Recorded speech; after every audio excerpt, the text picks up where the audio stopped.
pasando en Sinaloa? ¿Cuándo va a llegar la operación Enjambre?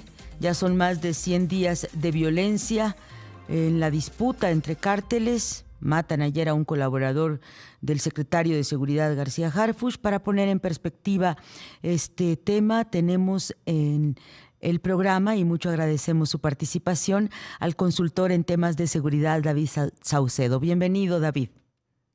¿Qué tal, Ivonne? Qué gusto saludarte a ti, el auditorio, a tus órdenes. Igualmente, David. ¿Cómo caracterizarías la participación de la nueva administración ya al frente de la Secretaría de Seguridad de Omar García Harfuch, la intervención en Sinaloa? ¿Hay un antes y un después con el cambio de gobierno? ¿Qué estás observando? Lamentablemente, lo que ha hecho el gobierno federal únicamente ha sido tratar de administrar el conflicto.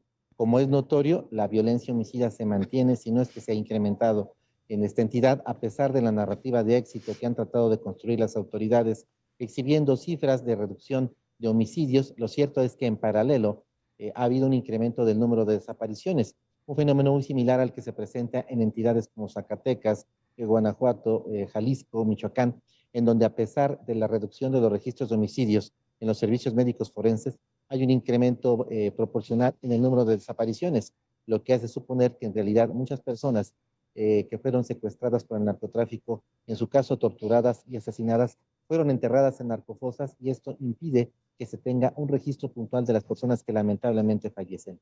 Pero utilizando esta métrica, el gobierno federal trata de generar una narrativa de éxito que evidentemente contrasta con la percepción que tenemos todos acerca de lo que ocurre en el estado de Sinaloa. Incluso la propia presencia de Omar García Harfuch en Sinaloa es una prueba a contrario de que las cosas estén funcionando. Es más bien justamente su presencia ahí obedece a que no está caminando la estrategia del gobierno federal.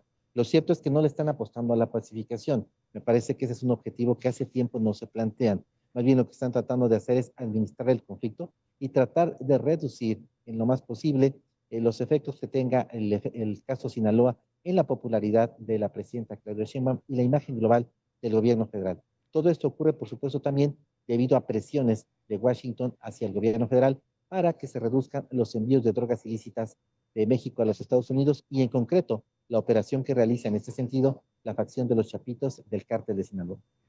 David Saucedo, ante este escenario que nos describes, esta interpretación que nos compartes, consultor en temas de seguridad, ¿por qué entonces no se aplica una lógica como el operativo Enjambre, que ya se está en curso en el Estado de México, en una entidad como Sinaloa?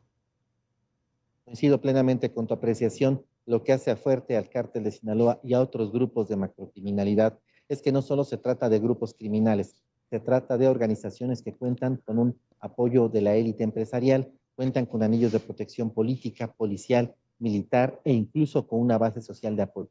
En el caso concreto de Sinaloa, combatir a esas estructuras políticas, policiales, militares, empresariales, significa en los hechos también erosionar a las bases de sustentación política del partido de la presidenta Claudia Sheinbaum, es decir, de Morena.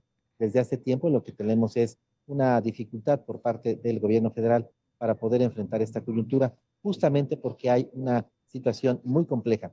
Combatir al gobierno federal, combatir al cártel de Sinaloa en Sinaloa consiste en los hechos, en combatir también a los candidatos y políticos de este partido que han hecho alianza con las estructuras criminales, no solo en Michoacán, en Sinaloa, sino en otras entidades como Zacatecas, Michoacán o incluso el estado de Guanajuato. Finalmente, David Saucedo, consultor en temas de seguridad, parecería un círculo vicioso, porque si también está copada la clase política y también está copada la clase empresarial, también hablamos de una comunidad que se entrelaza y está tejida a estos liderazgos criminales, de tal manera que quizá aquella aspiración de abrazos no balazos pues tenía un cierto sentido. Definitivamente lo que tenemos en Sinaloa y en otras entidades del país es que el avance de la narcopolítica hace muy difícil distinguir a los políticos metidos al narco y a los narcos metidos en política. De igual manera, hay algunas regiones del Estado y también del país en su conjunto que dependen de los flujos del financiamiento negro, es decir, de los recursos que provienen del narcotráfico vía los esquemas de blanqueo de capitales. El narcotráfico, en síntesis, no es propiamente un poder ajeno, un ente que esté al margen de la vida social de varias regiones del país, de varios estados.